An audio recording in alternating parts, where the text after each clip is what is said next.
সোমবার সকাল থেকেই নংজারিম করিডোর দিয়ে উত্তর গাজায় আসতে শুরু করেছেন হাজার হাজার ফিলিস্তিনি। অনেকেই ঘোড়া কিংবা গাধার গাড়িতে নিজেদের মালপত্র নিয়ে আসেন। উত্তর গাজার কেন্দ্রীয় শহর গাজা সিটির প্রধান সড়কের একটি ক্ষতিগ্রস্ত ভবনের সামনে গাজায় স্বাগতম লেখা ব্যানার টাঙানো ছিল এ সময়। ইতিমধ্যে ফিরেছেন 3 লাখেরও বেশি ফিলিস্তিনি। গাজায় জনসংযোগ দপ্তর এক বিবৃতিতে বলেছে, ইসরায়েলি বাহিনীর তাণ্ডবে উত্তর গাজার এই বাসিন্দাদের বড় একটি অংশ এতদিন উপত্যকার দক্ষিণ ও মধ্যাঞ্চলে আশ্রয় নিয়েছিলেন। 470 দিন পর নিজের বাড়িতে ফিরেছেন তারা। ইসরায়েলি বাহিনীর দীর্ঘ 15 বছরের ধ্বংসযজ্ঞে উত্তর গাজায় এখন কোনো বাড়িঘরই অক্ষত নেই। তারপরও প্রায় 15 মাস পর নিজেদের এলাকায় ফিরতে পেরে উচ্ছ্বসিত উত্তর গাজার বাসিন্দারা। আবার বিধ্বস্ত বাড়িঘর, ধ্বংসস্তূপ দেখে কান্নায় ভেঙে পড়েন অনেকে। তাদের আবেগ অনুভূতি অনেকটা মিশ্র প্রকৃতির। গাজায় হামাসের এক মুখপাত্র এএফপিকে জানিয়েছেন, উত্তর গাজায় ফিরে আসা বাড়িঘর হারানো এইসব ফিলিস্তিনিদের সাময়িক আশ্রয় হিসেবে অন্তত 1,35,000 তাঁবু প্রয়োজন। 24 বছর বয়সী ইশরা শাহিন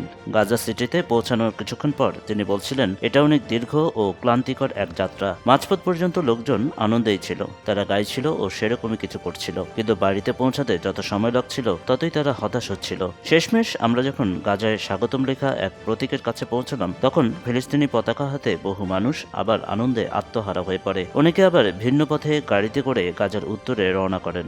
স্বামীর সঙ্গে আবার সাক্ষাতের আশায় 2 কন্যা ও ছেলেকে নিয়ে দীর্ঘ অপেক্ষায় ছিলেন লুবানা নাসের। উত্তর গাজায় ইসরায়েলি বাহিনীর হামলায় স্বামী বেঁচে গেছেন, কিন্তু তাদের বাড়িটা আর নেই। লুবানা বলছিলেন, আনন্দ ঘন পুনর্মিলন তিক্ত কঠিন বাস্তবতায় ঢাকা পড়ে গেল। আমাদের বাড়িটা নেই, তাই দক্ষিণ গাজায় তাঁবুতে কাটিয়ে এসে উত্তরেও সেই তাঁবুতেই উঠলাম। নেতানিয়াহুর দীর্ঘদিনের একজন সমালোচক ও সাবেক রাষ্ট্রদূত অ্যালান পিনকাস বলেন, তাদের তাৎক্ষণিক বুঝতে হবে এটা আর পুনর্গঠন করা যাবে না। এখন প্রয়োজন গোড়া থেকে পুনর্নির্মাণ করা। এখন সবচেয়ে বেশি প্রয়োজন পানযোগ্য পানি, খাবার ও ওষুধ সামগ্রীর সরবরাহ। বৃষ্টি ও শীতের মধ্যে সেখানে আশ্রয়ও খুব জরুরি। প্রার্থনা করি যেন যুদ্ধবিরতি চুক্তি বহাল থাকে এবং এটি দ্বিতীয় ধাপে গড়ায়। এখন সবাই নতুন সরকারের প্রতি অঙ্গীকার না করলে গাজার পুনর্নির্মাণের জন্য প্রয়োজনীয় অর্থ আসবে না।